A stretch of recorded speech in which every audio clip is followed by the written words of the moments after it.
Real hot girl shit. And if the beat live, you know Lil Juke made it. Body yaddy yaddy yaddy yaddy yaddy yaddy yaddy yaddy yaddy yaddy yaddy yaddy yaddy yaddy. Body yaddy yaddy yaddy yaddy yaddy yaddy yaddy yaddy yaddy yaddy yaddy yaddy yaddy yaddy. Body crazy curvy wavy big titties little waist. Body crazy curvy wavy big titties little waist. Body yaddy yaddy yaddy yaddy yaddy yaddy yaddy yaddy yaddy yaddy yaddy yaddy yaddy yaddy. Look at how I body that, ate it up and gave it back. Yeah, you look good, but they still wanna know we're making it. I need a dance break. I gotta geek myself up. I was taking my vitamins.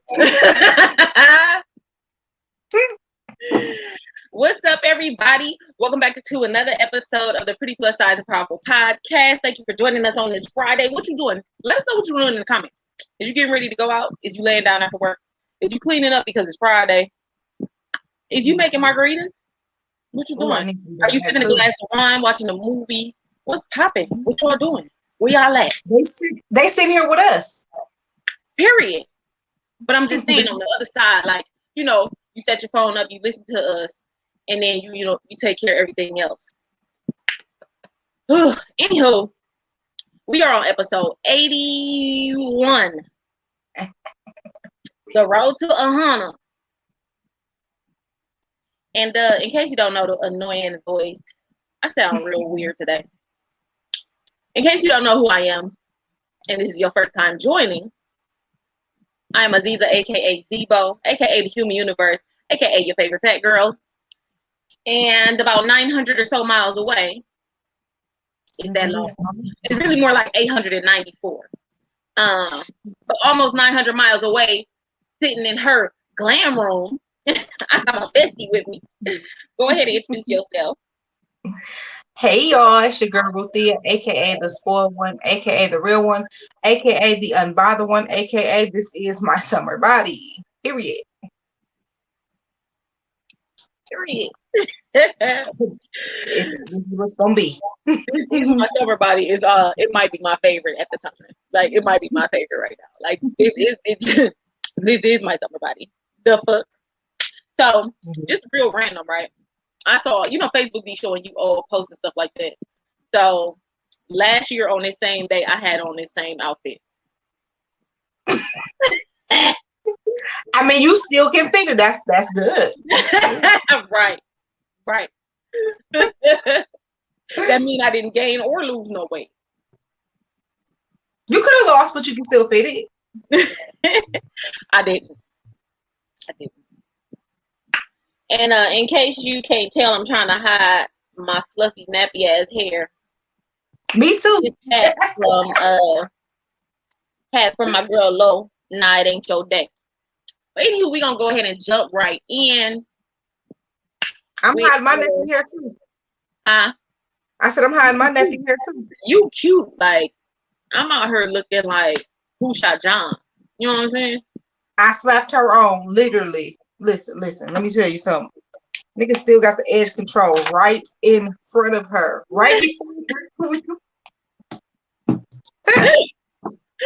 Hey, you got the little suit right there and everything. You good. I'm trying to tuck my head down in here in this little, it ain't even a little hat. My head just kidney bean as a bitch. Mm-hmm. But anywho, let us stop playing. We're gonna go ahead and jump right in with our quote for the week. And it just so happened that I was writing a quote on my business page on Instagram at Jewels of the Divine. Make sure you follow that. It is actually a lyric from a Jhené Aiko song. Look how the sun shines without our asking.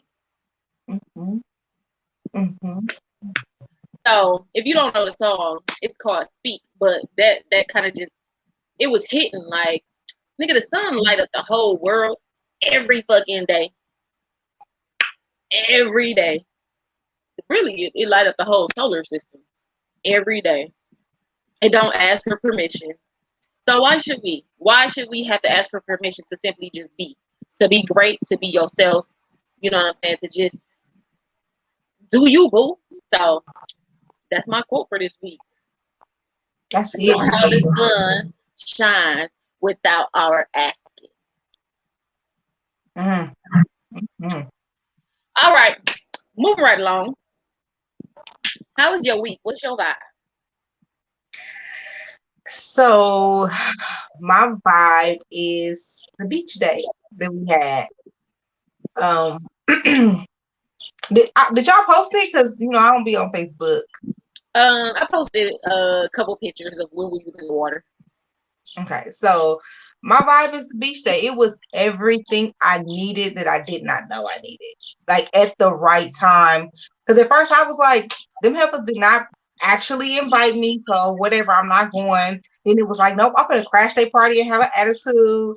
And I missed y'all. It was like the perfect amount of energy.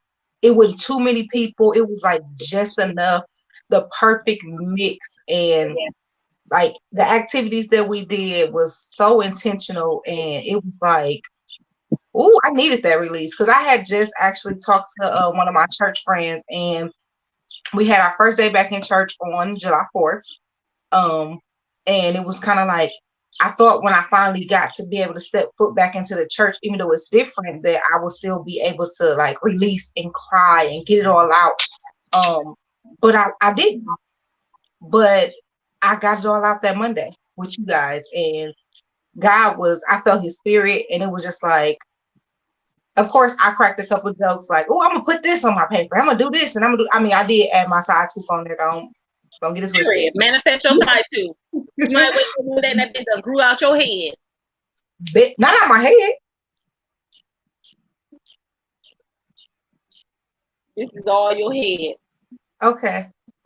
But it was so perfect. Like, I didn't even know, like, the stuff that I was writing down was just coming to me like fire. Like, how many peppers can I put in here? Like, it was so perfect. And then the releasing was a real release. And that shit tried to test me within hours. Like, oh, you said you let that go, but let me see if you really let it go. And I was able to use that moment to be like, I let you go already. I released you already. It no longer bothers me. It no longer pertains to me. I gave it to the paper and the paper to the ocean, and it's done and over with. So I really, really, really enjoyed it. We got to do that again, which means you got to come back. I'll be back next month. If not the end of this month. It's crazy. I need some frequent flyer miles. You hear me? Yeah. So that was my vibe. I really enjoyed the company, the snacks, the popsicles. Yes. The Plan B popsicles. Come on, Plan B, C, and D. But yeah, I love the intentional energy that we had and how all of us flowed together. Yeah. And it was powerful. Yeah. So what Ruthie is talking about, we'll give you a little bit more detail because I think that was really significant in our past week anyways. So our good sister who was just on the podcast maybe 2 episodes ago, Elle Renee, she simply was like, man, listen, I got plenty swimsuits. Somebody gonna get this work. And she's like, I need a beach day. And you know me, I just happened to see it. And I wasn't even at the time planning on being in town. I just simply was like, listen, you can go to this beach, this beach, this beach, or that beach. Because she was like, I don't want to go, to the main beach that everybody go to in. That's the lake. That ain't the beach. That's right, the lake. The lakefront. And then I just happened to be in town, so we put together a flyer. We tried, inviting a few different people, and it turned out just to be a solid 5 of us. And it was me, Ruthia, Mia, and Pansy, and Elle. And when I say it was absolutely a beautiful time. We had good conversation. We did a release by fire ceremony. So we wrote down the things that no longer served us or we wanted removed from our lives, and we burnt that. And then we did a manifest by water ceremony. So we wrote down the things that we want to see come into our lives. We put them all in a bottle together. Threw that thing in the lake. You hear me? Listen. Let me tell you how dope it was, because we threw it in the lake. it was a random wind that came and blew on the five of us as we were standing there. And I don't know if nobody else was paying attention to it, but it was like, oh, okay. And usually, you know, the water flows toward the shore. Listen, by the time we left and got up, we could see the bottle. Man, the moon was so far out into the lake. It was just like, okay. And so, yeah, I'm open and expecting blessings. You know what I'm saying? Like, I'm ready and waiting, arms, mind, and heart wide open. So that was definitely a vibe to be had. My actual vibe this week, though, is my great niece, 7. She is like a big ball of energy and innocence and a little bit of ratchetness and just cuteness all wrapped in one. She was down here before I came to Milwaukee this past weekend, so she rolled back up there with me. And then her dad was actually coming down here this week, so she back in Atlanta. This is a little traveling baby, okay? She's been in Atlanta like 3-4 times. Like she gets on a plane, honey, living my best life. But she a little Libra baby. Her birthday October 8th. She 1 year old. It's so funny because she learning words. She got her own attitude, her own personality, and it's such a big personality. The baby don't come down under a level 8. She's loud all the time, running all the time. And we took her to the pool today. Listen, she is so adventurous. She is not scared of that water. And I'll be having to be in there with her because she ain't taller than 3 feet, but she thinks she a big girl. And so she calls herself walking over to the other side of the pool. I'm like, 7, you're not tall enough. You think she cared? That little girl came over there to play with her. Then she walked back to the other side. So 7 was like, oh, okay, this is what we doing. I'm like, you're not tall enough, baby. But I just love her. Like, if I could approach every day with 7 energy, I would be so much further in life. You feel like that needs to be my goal. Plus, the little girl can eat. She my eating buddy. Every time I'm eating something, she like bite, some, please. At least she say please, and she say thank you too. So, but yeah, she's my vibe. She my forever. She's a whole mood. Okay, a whole mood. I mean, it's the Libra in her. Period. I mean, we knew that though. But yes, the meat and potatoes of this episode, right? Let's go ahead and get right into it. Hunty, the question posed today is, have Black women prioritized self-improvement over marriage and family? And I guess let me clarify that. I don't mean taking care of your children or nothing like that. The specific question is, have we prioritized self-improvement over marriage and raising our kids with a husband? So really marriage. Love and marriage. Kids married with kids. Al Bundy. Married with children. So just off top, just answering that question before we dive deep and analyze and all of that. What do you think? Do you think Black women have prioritized self-improvement over marriage? I think for the most part, yes. Just looking at the way of the world and how self-care and taking care of our mental health and stuff like that has been such a big focus of everybody's, as well as look at the Black woman in entrepreneurship.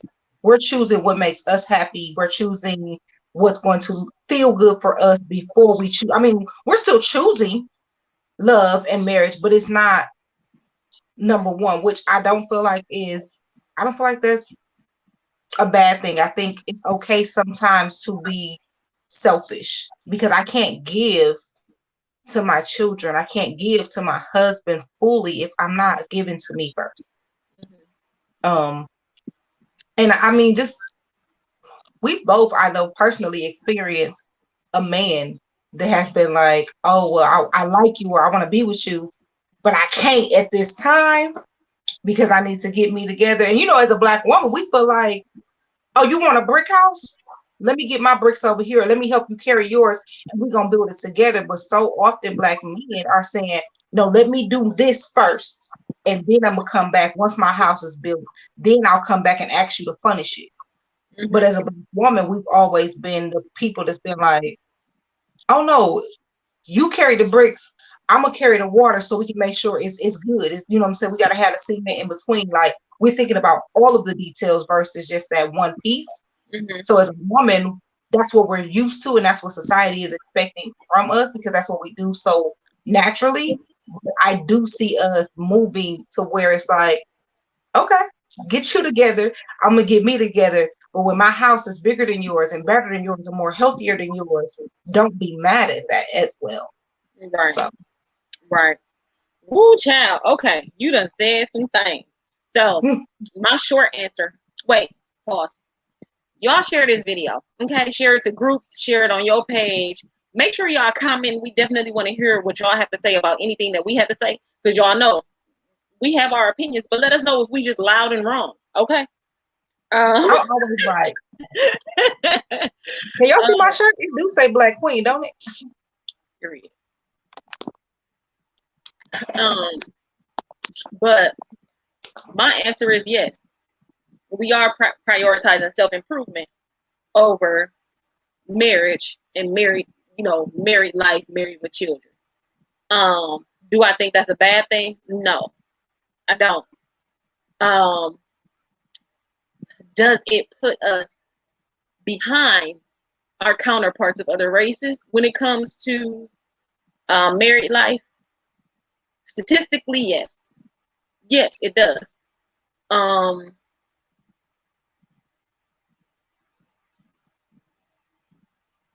gonna read some statistics later on that because I didn't want it to be all opinion. I wanted some facts or some studies. I ain't gonna even call them facts. I wanted some actual evidence behind our claims, and so that we can also take a look at what our role is in marriage rates for our community. What prompted this was a conversation with a friend. You always have a conversation with friends like me. Girl is usually the same person, and he just be like, he made me look at stuff differently. But it started out talking about like, oh girl, listen, this is how petty it was. I had to take the garbage out. And I was like, I need a man because I'm sick of taking the garbage out. And I was like, dude, people be married and having marriage proposals and stuff like that. Don't nobody want to marry me. Like, what's wrong with me? And so he was telling me what I can do to, have a man want to marry me. He told me I need to be more feminine or be feminine.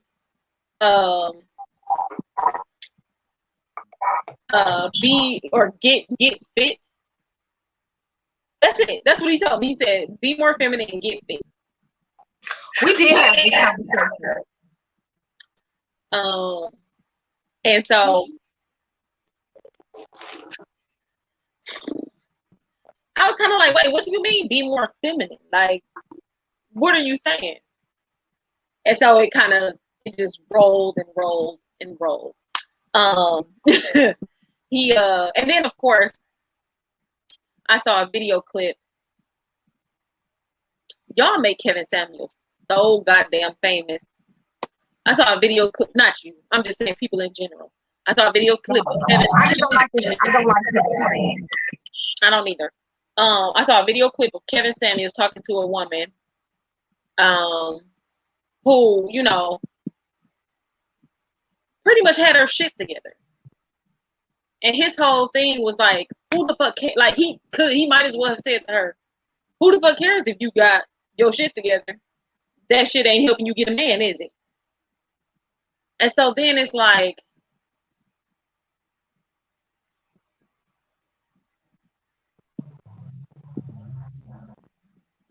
how do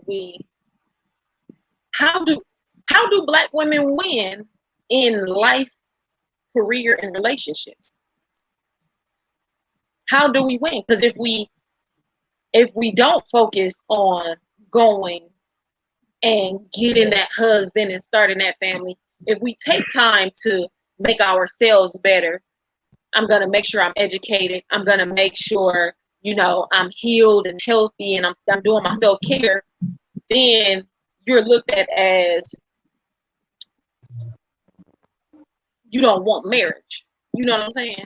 But then if you focus too much on getting a man, you know, we good for calling them a pick me. Like, boo, like you goddamn, how much you gonna change yourself to get a man? Like, do you have a thought of your own? Is that what you really like?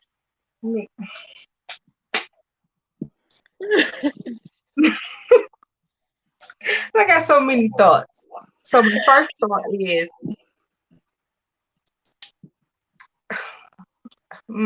okay, so you're gonna feel this one, right? Because we be all that, right? Mm-hmm.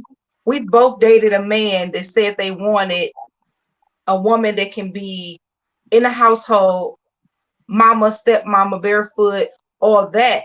But as well as you got to be the CEO of your own company, you got to be well educated. You like, how can I be at home barefoot and fucking pregnant, taking care of your kids, doing all this other stuff at home or to a child that's not mine, as well as be the CEO of my own company, have another paying job, as well as being educated, as well as, you know what I'm saying, being your standby, your encouragement, your everything. I gotta pray for you, cook for you, fuck on you, even when it ain't good. Like, you want me to be all of these things, and then yet I'm still not good enough.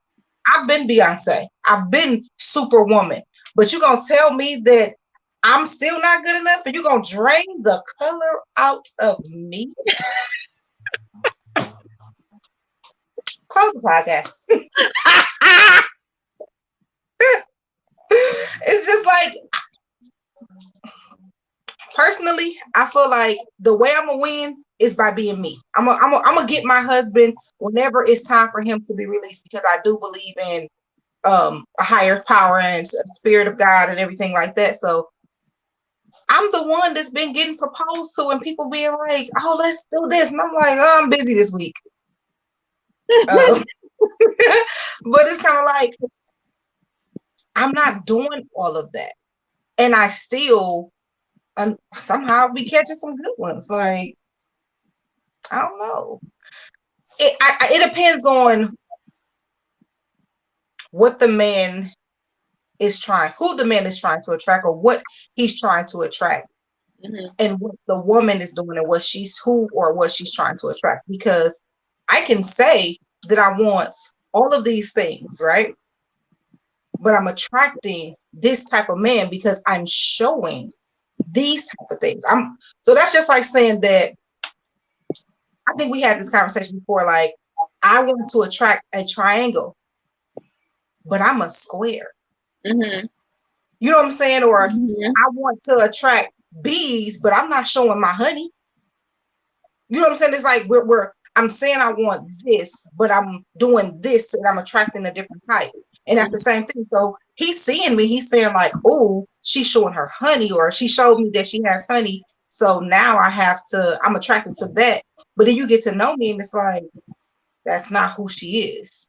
And it's not to say that I'm faking something, is I'm being a pick me, or I'm doing the things that these men are telling me that I need to do in order to attract a good man, a good husband, and have all these things. So yes, I can get the college degree and I can do all of these things to attract a husband. But what if I'm not happy on the inside? What if, okay, I got the husband now. Now what do I do with him? Right. Because having all of these things is not going to teach me how to be a wife, how to be a natural caregiver, or all of these things. Like, we need to be authentically us, and we will attract the person that's authentically them, and it's going to automatically, you know what I'm saying, kind of bring those two forces together. Yeah. Yeah. And then, so this is okay. And I think we've said this on, an episode or 17. Because we had a whole episode on how to date Miss Independent. That was a fire episode. Y'all go listen to that. Period. Go find that. That was one of the first ones. So make sure you go listen to that. Still relevant.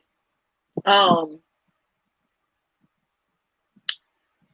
think, no, I'm not even gonna say I think. Black women have evolved since our great grandparents. You know what I'm saying? Like, what we can do, what we choose to do, what we're willing to do has evolved. We are not the same women that our grandmothers, our great grandmothers, not even who our mothers are. And I think far too often we run into men who are the same type of men that our grandfathers, our fathers, and great grandfathers were. Like, so we're at one point in time, just my camera. At one point in time, we was here. A lot of men are still here, and a lot of women are, up here. So, you know what I'm saying? Like, the marriage gap is expanding because we're continuing to grow, and too many men that we encounter are refusing to grow. Mm-hmm. Like, just flat out refusing.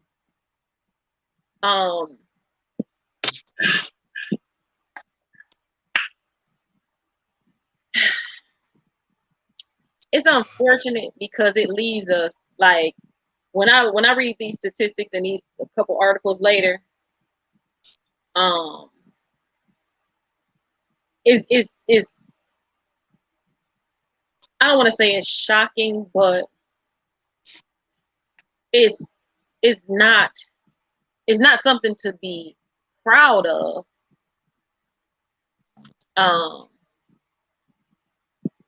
But I don't think there's blame to be placed on. It's crazy to say this. I don't think there's blame to be placed on either black men or black women. I think it needs to be a conscious effort between the two of us to increase marriage rates. If marriage is your goal, if having a family and raising children in a 2-parent household is your goal, right? I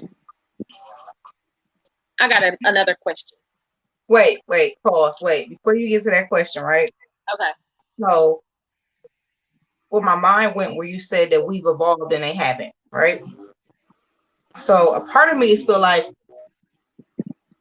we evolved, and another part of me feels like we mutated, and that's good and bad, right? So, what?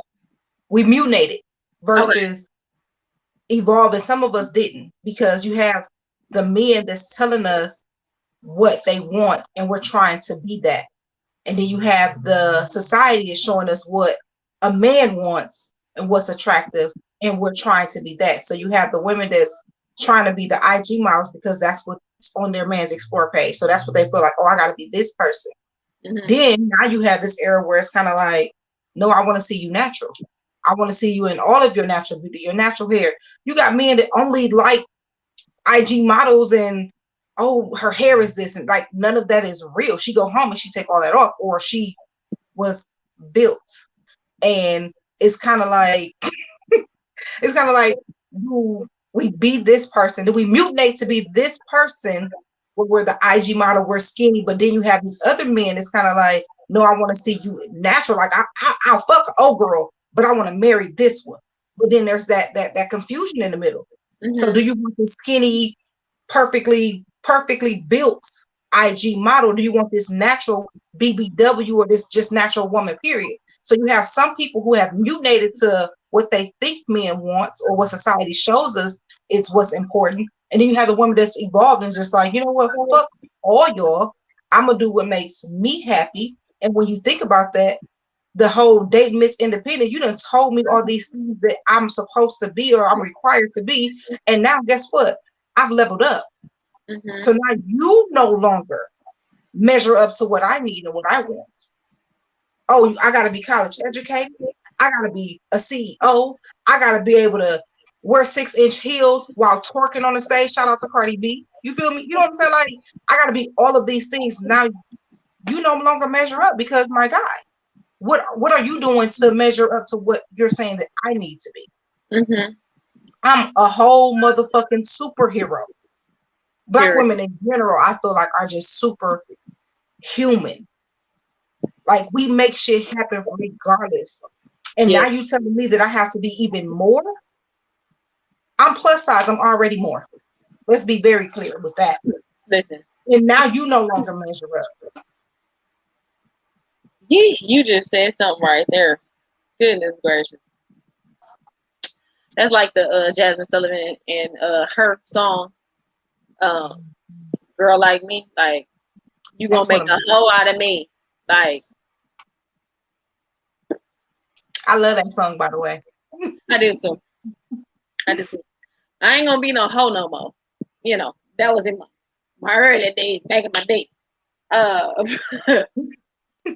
But it does. It's like, damn, like, how am I supposed to measure up? Like, I know I'm a good person on the inside. I'm okay with who I am. But if this is something that I desire, okay, maybe I could tweak a little bit here and there, as long as I don't compromise who I am. But far too many of us don't even have, like, it doesn't matter. Like, oh, well, I'm gonna compromise who the fuck. I'm gonna compromise everything about myself to make sure that I'm meeting up to some raggedy motherfucking standards. And I'm talking about raggedy at all levels. Like, I'm calling all you motherfuckers raggedy, from high value to low value. All you need. But so here's my question.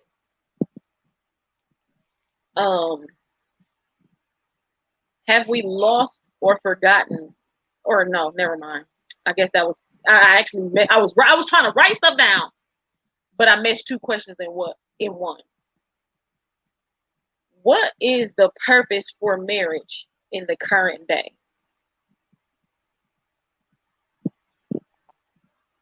Somebody in the back.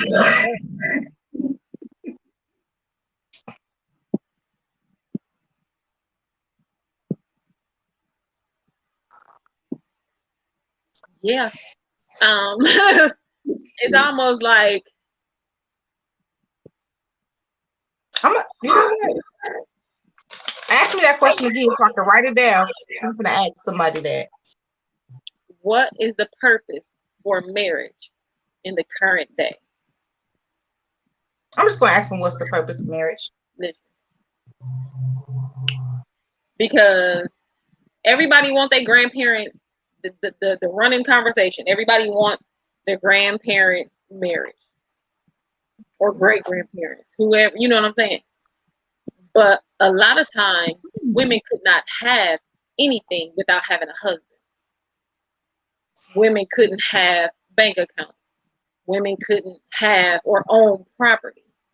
You know what I'm saying? Like, we had to rely on our husbands, you know what I'm saying, for everything. Women barely could have a damn job. So you relying on, like, a husband was your survival kit. Listen, that just shot me straight somewhere else. You see my whole face shot me somewhere else. Because nowadays, right, everybody wants their grandmama and grandpa marriage, but everybody also want to split the bills 50-50.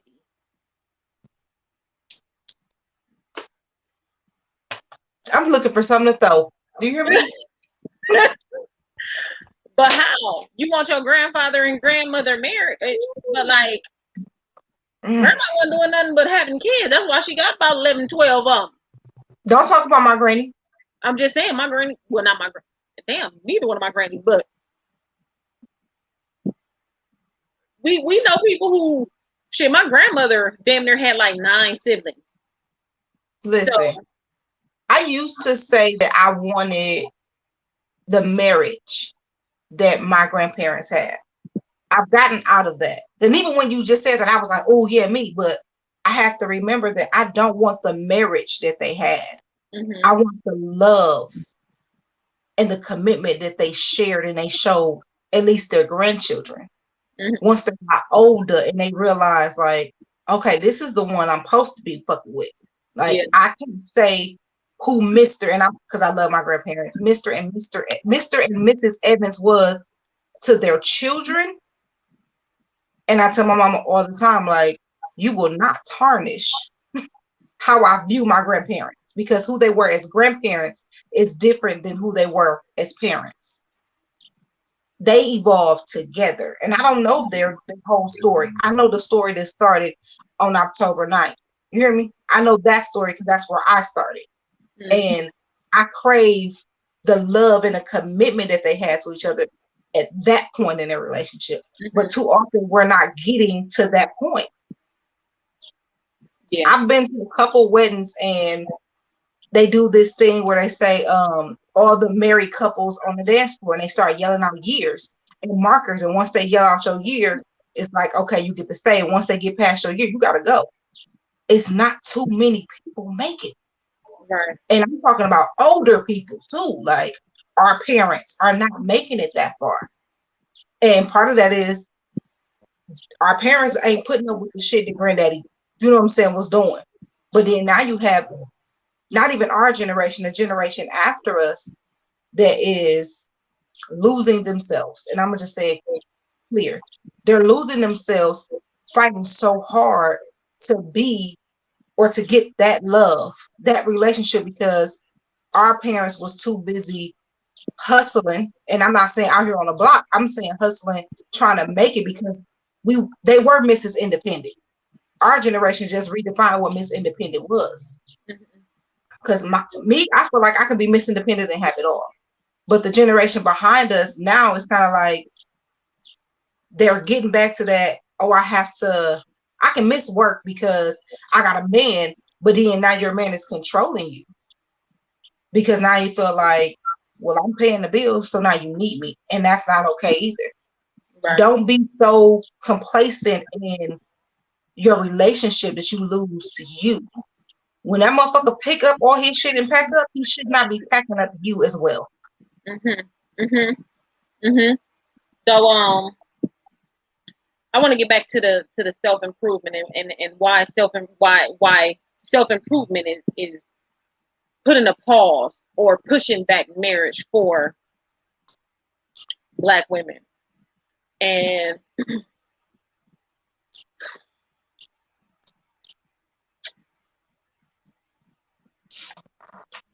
one, I think happiness, right? True happiness is a thing now. Not what somebody told you is happiness.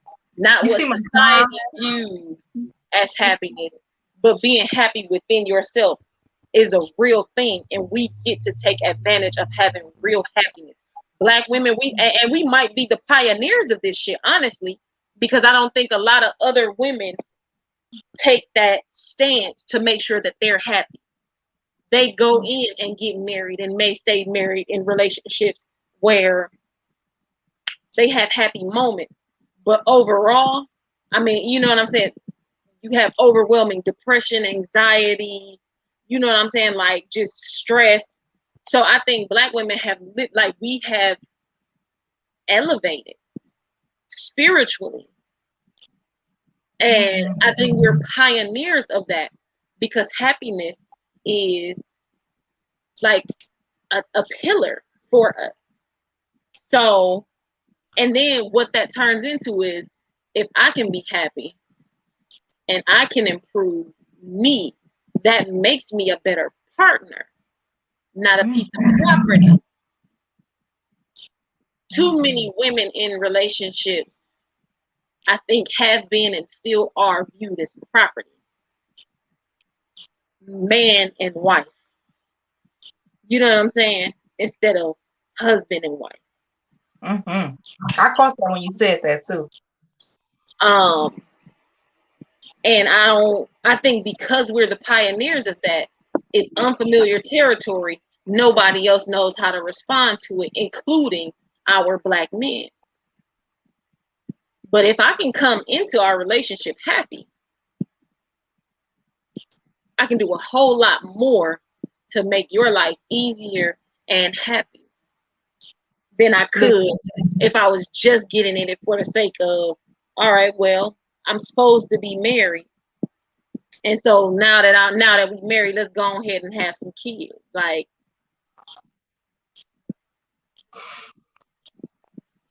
we prioritize spiritual, emotional, mental wellness. I think we should get rid of the whole mind frame of be his peace. And it's okay to be his peace, but I first need to know how to be my own peace. Mm-hmm. I can't be your peace if I can't be my own peace. I can't be your happiness if I don't know my own happiness. Like, I could be your peace, but that means I have to be at peace first.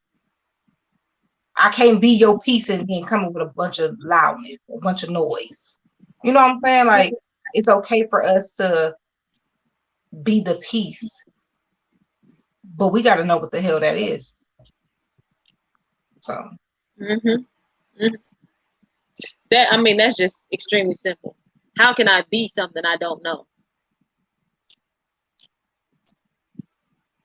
And that literally applies to everything.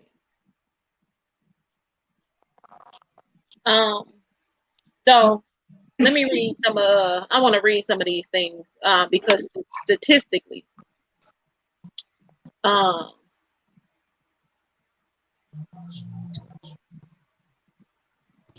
we falling short, babe. We falling short. The United States shows striking racial and ethnic difference. Oh, let me read the source first.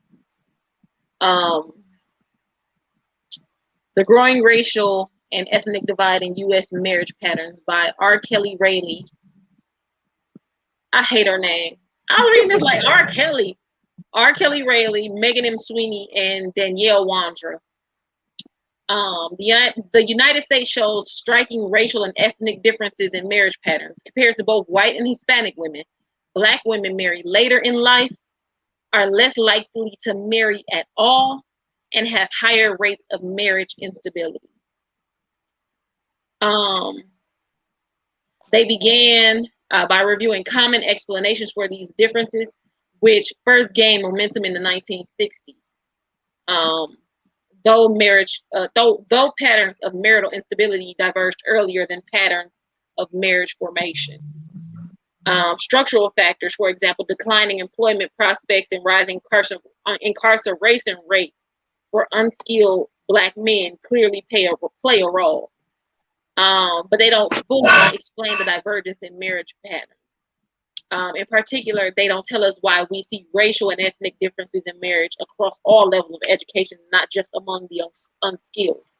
So we're saying, like, even professionals, it's just lower marriage rates. I don't want to read all of this stuff. Today's racial and ethnic differences in children's family experiences are striking. In 2014, 70% of non-Hispanic white children ages 0 to 18 and roughly 59% of Hispanic children were living with both their biological parents. So 70% of white people grew up in a two-parent household. 59% of Hispanic children grew up in a two-parent household. And for Black kids of the same amount, it was only just above a third. So almost 33%. That's because the white people keep killing us.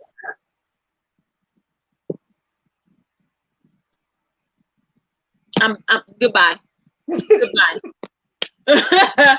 But I mean, it did say, I mean, incarceration rates and stuff like that. So, and then, I mean, wait a minute. Listen, remind me. Hold on. Let me put a pin in that because we got some things to talk about. Since we here, let's talk about it.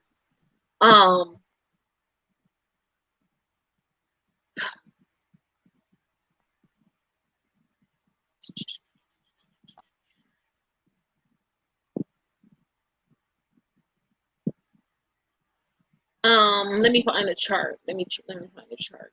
Oh, young adults in the United States are waiting longer to marry than at any other time in the past century. Women's median age at first marriage currently stands at 27. So on average, women get into their first marriage at age 27 in this time, compared to in 1990, women were usually married at least for the first time by 24 and just over 20 in 1955. So over the years, it's taken us, we're waiting longer to get married. In 2013, more than 8 in 10 women in their early 40s were or had ever been married. Racial and ethnic differences in marriages are striking. At median age, at first marriage is roughly 4 years higher for Black than for white women. So,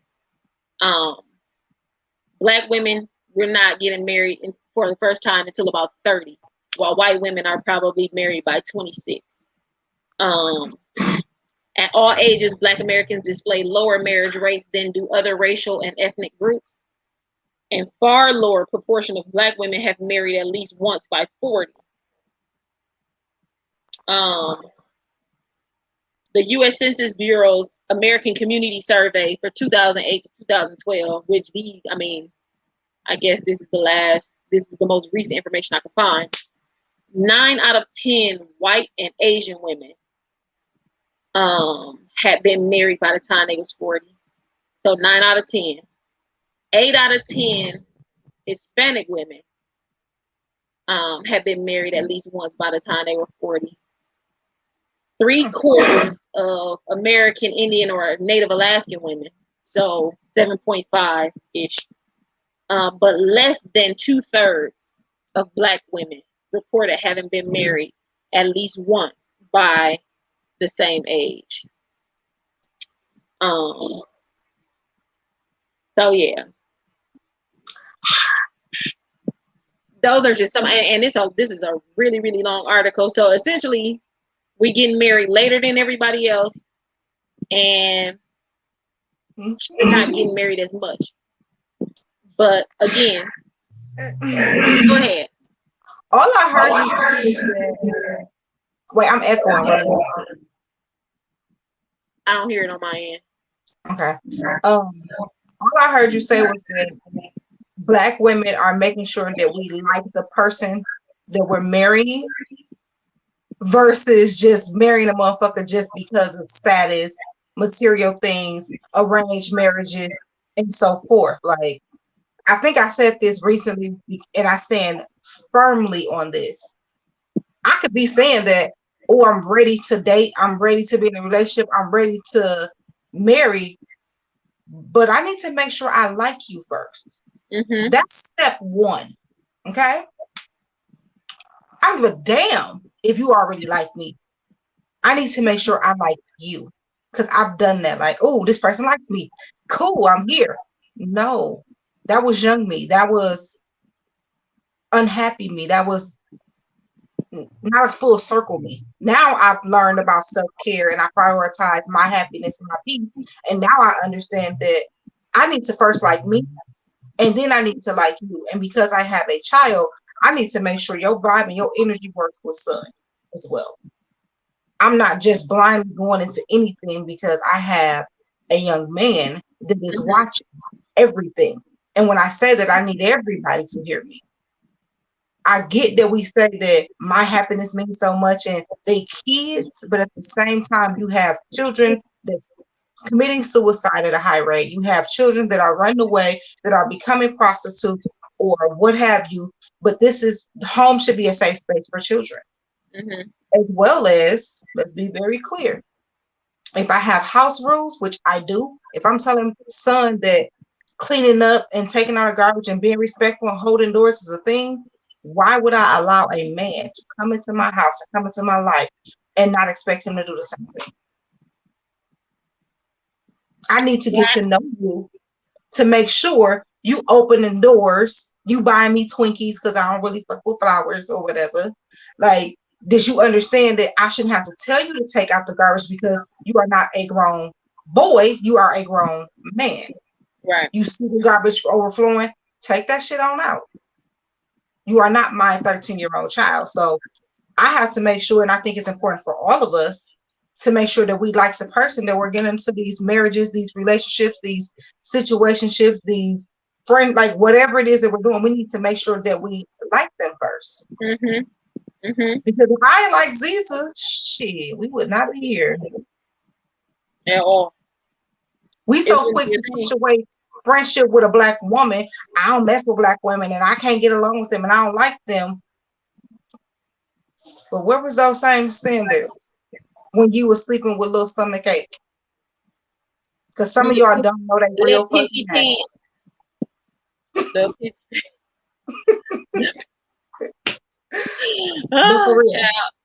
But no, that is true. It was a Facebook status up recently.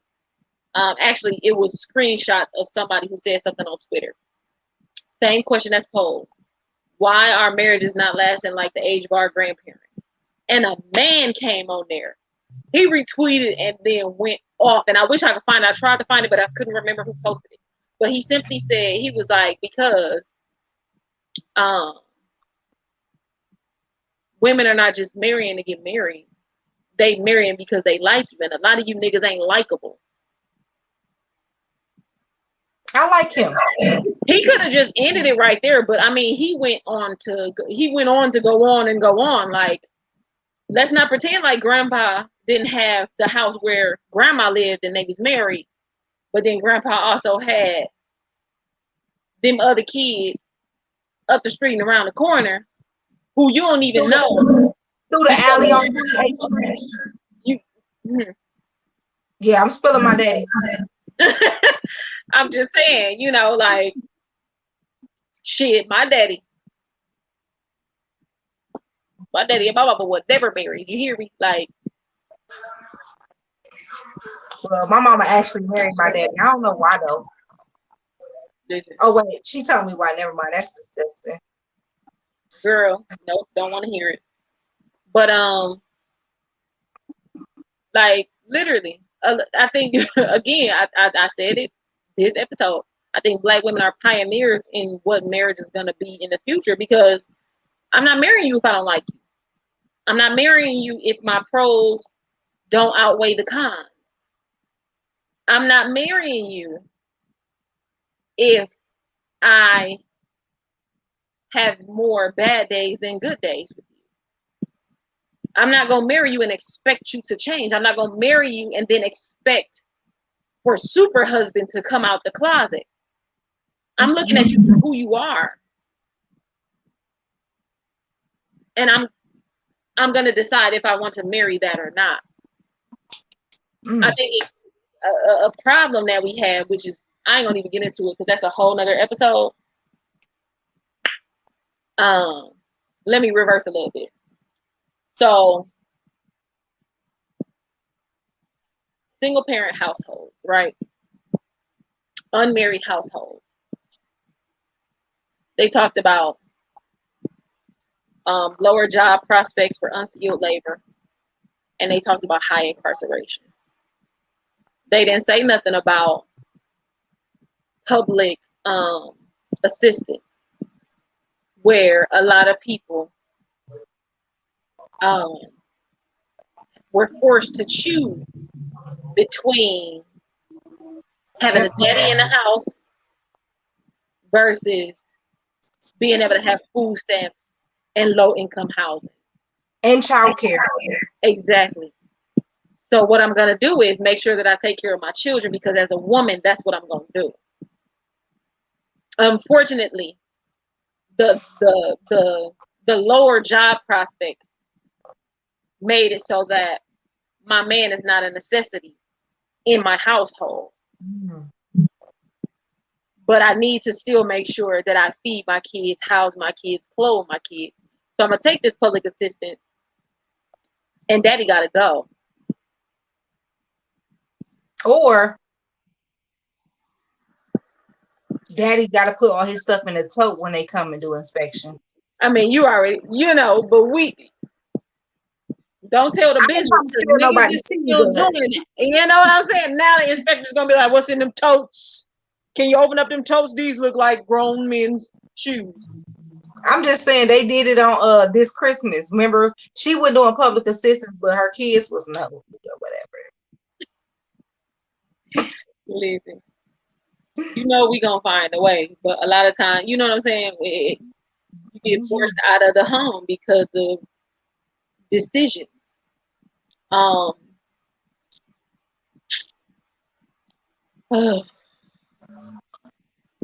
Child. let me read this other article, because it was the top 4 myths about Black marriage. Because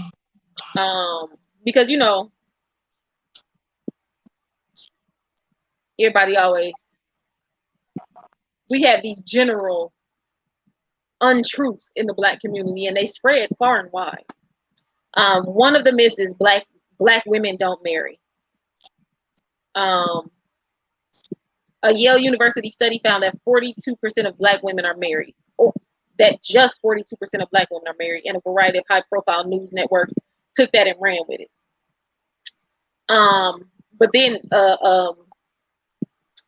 2 researchers out of Morehouse and Howard University found that when they're citing those numbers, they're talking about women age 18 and up. So, of course, it's going to be a lower number, because you including a bunch of girls who don't have marriage on their mind, or won't have marriage on their mind, probably for another 4 to 7 years. They trying to get their Megan. Listen, that's it, and that's all. So that number is that number is skewed. So I mean, I would say more so do something maybe 25 and up. Actually, split it up and do it in different age ranges. Then it would make more sense. You know what I'm saying? We can find out how often or how much Black women are getting married. Another myth was educated Black women have it harder. Some people say, or it was saying, getting a college degree is the worst thing a Black woman can do if she wants to get married, right? Not exactly. News stories about Black marriage often mention that more Black women pursue higher education than Black men by a 2-to-1 ratio. So for every 2 Black women in college, there's 1 Black man, according to some estimates. But then they went and found these same researchers, the one from Howard and the one from Morehouse, HBCUs, Black men. 70% of college graduates are actually married by the age of 40. So they telling you that, if you get a degree, you're not going to get married. But actually, 70% of college graduates are married, whereas 60% of high school graduates are married by that age. So it's actually the reverse. Women who are going to college Black women who are going to college are married at a higher rate than Black women who don't go or who don't graduate from college. That's because they find husbands in some frat parties. Yeah, but that's how a lot of women. That's another myth about marriage. You know what I'm saying? We always talk about how other cultures, women go to college to find a husband in the time of getting a degree. Like, get you a degree, but at the same time, go ahead and get you a husband too.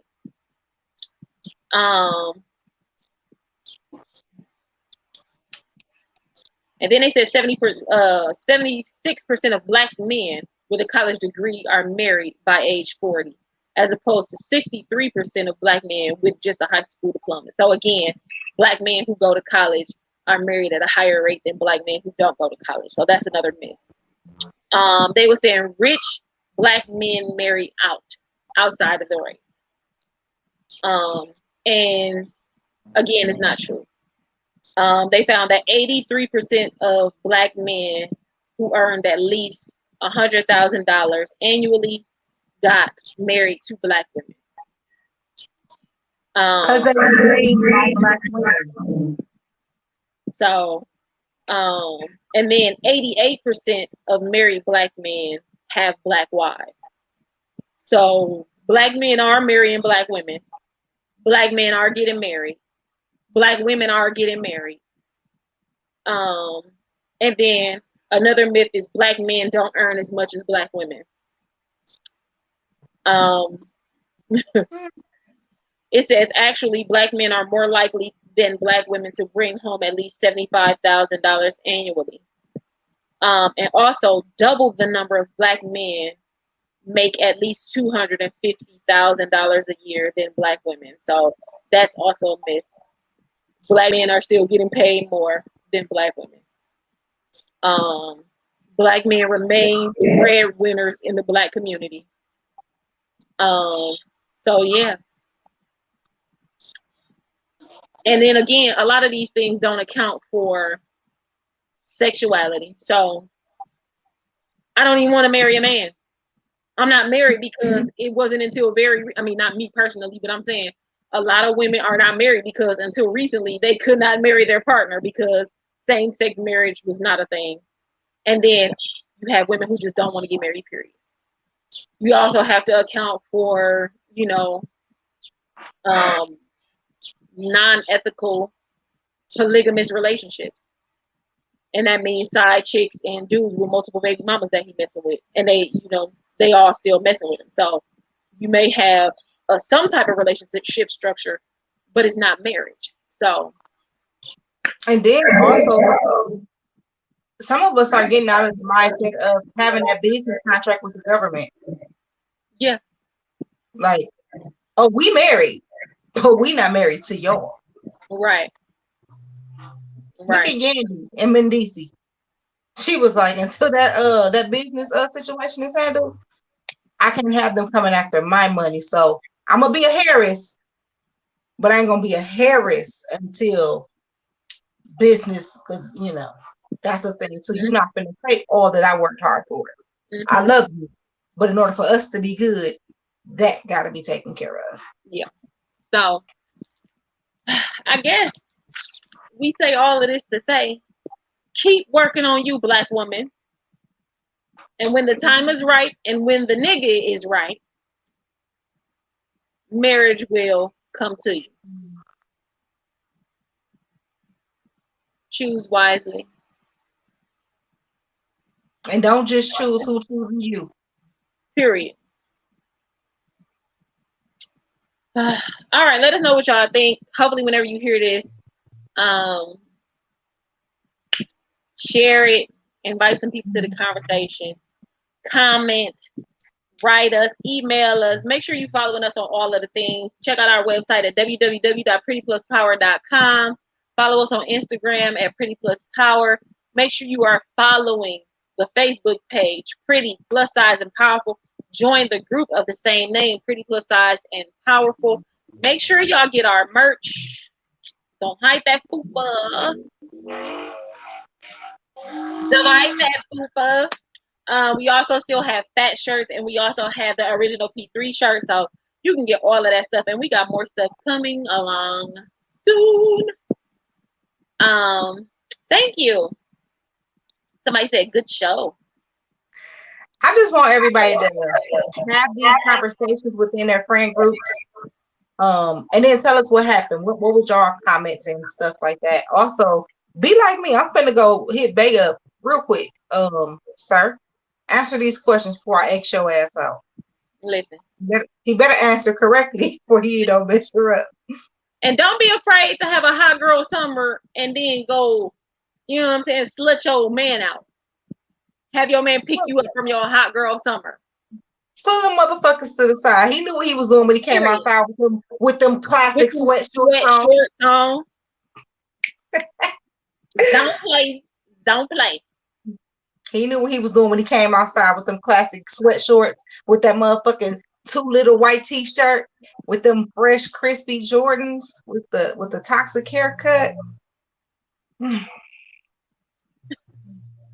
Push them boxer briefs to the side, cuz. Ethica drawers and them polo drawers to the side. Did you say the Ethica drawers? Yes. And them polo drawers. Pull them motherfuckers to the side. And smelling good too. Fellas, make sure you smell good. You win just by smelling good, okay? Don't come out the house without cologne on. Get that Gucci guilty. Pay that $90. Period. Or listen, this is what you do. Fellas, this is what you do. You go to the oil man and get the bootleg version. Put that on first, and then you spray the real stuff on, because when the spray go away, you still smell good. Mm-hmm. Still smell good.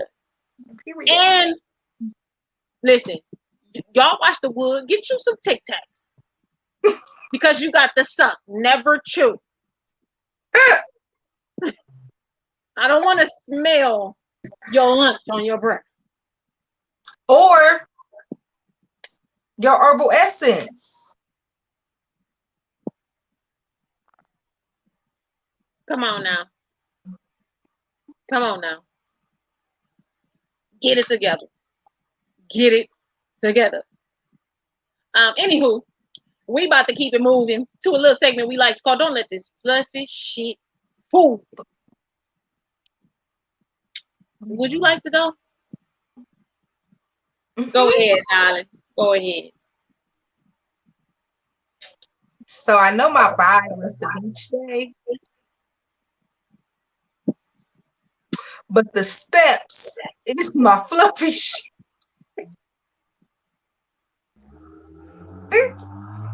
Listen, it was 9 flights down.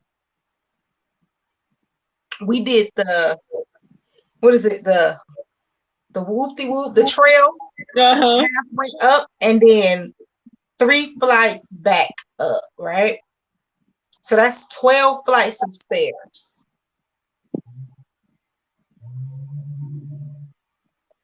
My calves was hurting up until yesterday, to the point where if I sat down for anything more than 5 minutes, I couldn't completely stand up. I was walking as if, one, I was either constipated, or if I was like knock-kneed and pregnant, okay? So first thing waking up in the morning was hell. Sitting down at my computer at work was hell. Like, walking, period, up until yesterday was literally hell. This morning when I woke up at work, I laid in the bed and stretched my legs just a little bit to prepare myself before I hit the floor. I mean, it's still a little tight, but I couldn't be me normally. I enjoyed the beach. I enjoyed the energy. The motherfucking steps can go to hell. I'm getting on somebody's back. Somebody pushing me up in a wheelchair. We need an electric scooter. Something like my legs. Not an electric scooter. Did you see how I let you feel how tight my calves was, right? Mm-hmm. I felt like Tina Turner after she whooped Ike's ass in the fucking limo. Like how buff she was, that's how my calves was. Like they hurt so bad. Like I'm scratching them right now, and I can still feel the tenseness in my muscle. But I was dead ass like, damn, Crystal and them put up a whole third, you know what I'm saying, audition, and I still can't make it because I can't fucking walk because my legs, they hurt. So to the beach, to the steps, to them 12 flights of stairs and the trail that we walked after. Don't let this fluffy shit fool you, okay? Because I was out of breath. But we had a little chant as we was going up the steps. Ziza, hit him with the chant, bro. Bitch, you doing a good job, bitch. You doing a good job. Bitch, you doing a good job, bitch. You doing a good job. Bitch, you doing a good job, bitch. You doing a good job. I cried at the top of them steps, okay? Legs was on noodle. Noodle. Ooh. Mm-hmm. Yeah. So, my fluffy shit. So, I just got a new phone, right? So, all of these news apps that normally have not been coming to my phone have been coming to my phone. And I was like, you know what? Let me keep up with the news. Let me keep up with the stories that I want to read. So I just been reading the different different articles that I find interesting. But when I say y'all, it doesn't matter what the article is about. There are some weird ass white people in the comments being racist. Mm-hmm. They find literally a way to be racist about every fucking thing. There was an article about, and I don't know if I talked about it on the last. Did I talk about it on the last show? About the women who two African women who were running in the, or who were trying out for the Olympics when they did the hormonal testing. They have naturally higher levels of testosterone. Oh no, you don't talk about it. They have naturally higher levels of testosterone, so they were eliminated from competing. Yes, eliminated from competing because of their naturally higher levels of testosterone. However, there is a hormone that is more common in whites and Asians that is shown to make you quote unquote faster and more athletic that they don't discriminate against. Okay. Okay. I see you. But then just the comment section, like, mind you, this is how you know crazy motherfuckers don't read. Because it literally said these are cisgender women, which means they were born women. These motherfuckers, well, if you wanted to, like, pretty much calling them trans and being super, super disrespectful to cis and trans women in the comments. And then I think I read another article following up about Sha'Carri Richardson, who, let me just say, has been phenomenal with taking accountability for her actions in the midst of losing her mother and having a reporter tell her her mother passed in the middle of an interview. That's how she found out. Had no clue. So she went, and I'm hearing two different things. She might have smoked or she might have took an edible. However, she's taking full accountability for her actions and understanding that whatever happens, including her 30-day suspension, I get it. I'm taking that. It is what it is. However, you got a white woman who tested positive for hormones. And told a motherfucker she ate something stupid as hell. Something listen, it was something like a fish or something. I don't know. It was something random as hell, like, and y'all let that slide. So what y'all saying is Sha'Carri should have lied. Okay, cool.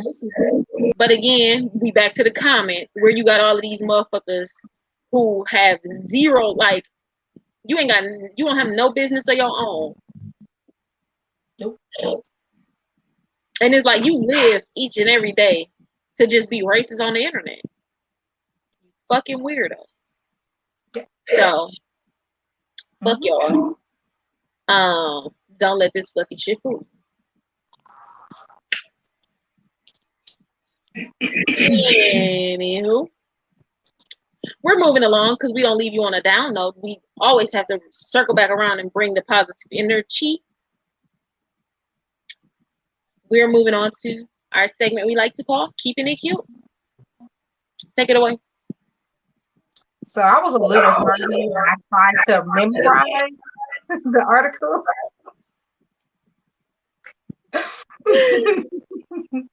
um, so I believe her name is Pure For White. Who? Pure For White. Okay. I think that's her name. We met her before. I know P3 met her before. So as far as I remember, because I read the article, but I did was like, oh, I know I met this little girl before. So she is currently a 12-year-old Milwaukee girl who is an entrepreneur. And she started her own salad dressing. Yeah. So I know we met her. Okay, so I didn't know if her name was Pure For White or it was another name that I couldn't pronounce that started with a T. But she was so well mannered when we did meet her. Her business skills and the way she presented herself was super, super amazing and dope. I love the fact that she had this beautiful, big, natural hair. Like she wasn't even focused on being a kid. She was focused on getting the message out that eating healthy can also taste good and not be as expensive. Because when you think about eating healthy, you think about it being either overpriced or it being disgusting. And the parts of the article that I do remember is this business started she was about 6 years old. So her business is now 6 years old. Shouts out to her for that. Her and her mom was cooking together, which she enjoys doing in general. And they were making grilled chicken salads.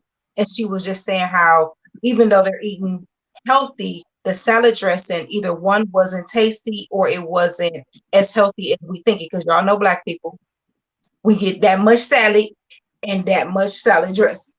Yes, you do. It is what it is. So her goal was to get her own food truck because she said the only food trucks that you see is the ones with the taco trucks and all the unhealthy stuff. So she said, I wanted to find a tasty, healthier way to present foods to people that look like me, especially children, because kids gonna eat whatever is around, and most likely that's junk food. So she started. Her mama didn't think anything of it. She was just like, yeah, whatever. That's a cute idea. But then she kept bringing it up, and she was just like, okay, you might be on something. So she started her own salad dressing business. And I'm not sure if they already have a food truck, but I do know they are expanding or have expanded since then. And I believe it's called Orange Summer. Yep. Yeah. When I say I noticed her face when I seen the article, and it was just like, I know this little girl. It was just super dope to see that she's still going strong. And she's been mentioned with some of the biggest names. For her to be 12, she out here getting it cracking. Do you hear me? Yes. For her to have had this idea when she was 6 years old and now she's 12, that's 6 years of her being committed to the process. And I'm sure there was times where she just wanted to be a kid, but then she also has a great mother and a support system behind her that believes in everything that she's doing. And you know what I'm saying, is pushing for her to be better and greater. So we never know. She might have her own 5-star restaurant. I'm putting that in the air. You feel me? By the time she hit 16, because we keeping it with the sixes.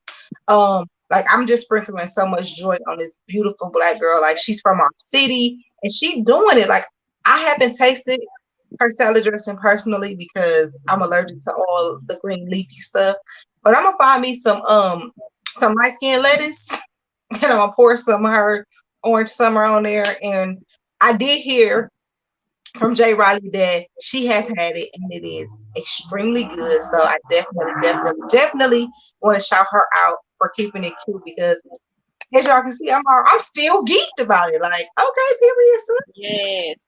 So I looked it up because when you said the salad dressing, I knew exactly who it was. She is on Facebook as Orange Summer. Her mama name is Takara White. Her name is Tanaya Purefoy. Okay. I knew I tried to piece it together. So yes, make sure y'all support this baby. Because don't listen. She gonna be a millionaire. She already is. 6 years in the game. She's gonna touch a million. So shout out to Tanaya Purefoy. Thank you, baby, for keeping it cute. Listen, You go, I'm girl. deep. I need to go find out where there's salad dressing is. I might be able to dip Oh. my chicken in it. She actually is in. It says her salad dressing is now at the Fresh Works Cafe inside of the Volvo, Jaguar, and Range Rover dealership in Waukesha. So she is getting into places, and I'm guaranteeing you. I just want to dip my she's gonna do chicken more. in her sauce. Chicken. Yep. I said the chicken. That's all right. All right, y'all know what it is. Time to go to the mirror, say exactly what it is that you need to say to yourself to get you through the week, honey. It is time for the I am statement. Thea, what you am this week? Okay, so I got to give a backstory. Okay. So my I am statement is I am in dare mode. When I say dare mode, I got this from a clip from, why can I think, Sarah Jakes Roberts with his daughter. And she said that sometimes having faith is like daring yourself. So I'm daring myself to show up for me every day. I'm daring myself to let go. I'm daring myself to accept the love that's coming towards me. I'm daring myself to allow God to bring the joy that I want. I'm in pure dare mode. I dare me to show up every day. I dare me to not give up. I dare me to be a better mother. I dare me to continue to expect better things. So I'm in dare mode. Period. Me, I am getting back to the basics. I'm getting back to natural. You know, we see it. I mean, I ain't talking about my hair, but I mean, I'm just overall just getting back to what keeps me happy, healthy, and wealthy, and that's it. That's all. Like I said in the beginning when we were talking about the beach day, I'm open. My mind, my heart, and my hands are open to all of the blessings. I'm ready to carry them. I'm emptied out, so I'm ready to be full. I'm getting back to the basics. Thank y'all for tuning in to another episode of Pretty Plus Size and Powerful Podcast. This has been episode 81. Make sure y'all go back and listen to episode 80. We talked about drug addiction and overcoming that and the continuous journey that it is. And 2 episodes ago, we talked about raising Black boys from cute to scary. So if you have not listened to any of those, you got some shit to do. You feel me? Go on and make it do what it do. Do your thing. We gonna go on here to get up out of here. Bye.